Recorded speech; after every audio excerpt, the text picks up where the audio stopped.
Sir 30/9/2019 को इस बच्ची का बलात्कार हुआ था और बलात्कार एक बार नहीं कई बार, उसमें 3 दोषी थे, एक के लिए सज़ा मिली।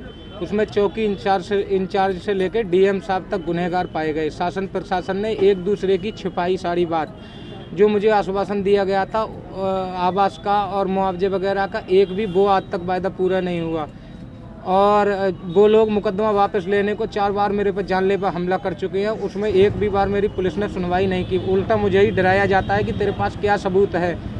और वो लोग मुख्य विकास अधिकारी CDO मैडम ने 5 दिन बाद मेरी बच्ची का मेडिकल करवाया। पुलिस ने मेडिकल नहीं करवा रही थी, उस टाइम पे भी मुझे फंसा रही थी।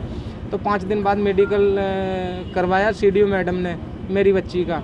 और दरोगा जी हॉस्पिटल में गुंडे भेज देता है और मेरे से फ़ोन आता है कि देखो बच्ची को वापस लेके आ। जब मैं नहीं जाता हूँ तो उन लोगों के लिए हॉस्पिटल में भेज देते हैं। वो हथियारों को बलात्कार करने वाले कौन लोग हैं? बच्ची से बलात्कार करने वाला था तेजपाल सिंह जाट और उसकी पत्नी और उसके बेटे। वो साजिश रहती थी उनकी।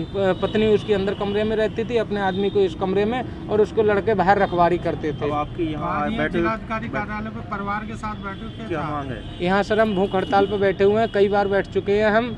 और आज तो डीएम साहब ने हमारे लिए गाली दी। ये कहा कि इन सालों यहाँ भिखारी से आके बैठ जाते हैं, इन सालों को भजाओ, प्रोफेशनल अधिकारी को बुलाओ, इनकी जो फाइल चल रही है उसे तत्कालीन खारिज करवाओ, इसके मकान मालिक को बुलाओ और इसके मकान मालिक पर मुकदमा कायम करो, इसे शहर से इसके लिए भगाओ यहाँ से कि ये साले आके बैठ जाते हैं यहाँ। ये सब मुझे गाली दे के ऐसा डीएम साहब यहाँ से गए थे, सबके सामने गए थे, बहुत सारे लोग थे। अगर मैं झूठ बोल रहा हूँ तो मैं नार्को टेस्ट के लिए तैयार हूँ। और इसमें चौकी इंचार्ज से लेके मैं डीएम साहब तक की सबकी कह रहा हूँ, इनकी सबकी मिली भगत थी। शासन प्रशासन ने एक दूसरे की सारी बात छिपाई।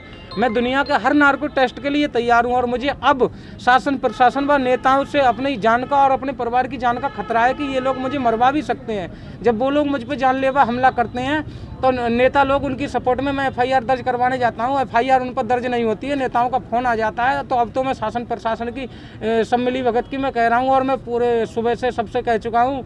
और ये अब मुझे मरवा सकते हैं, मेरी जान की हिफाजत की जाए अब तो।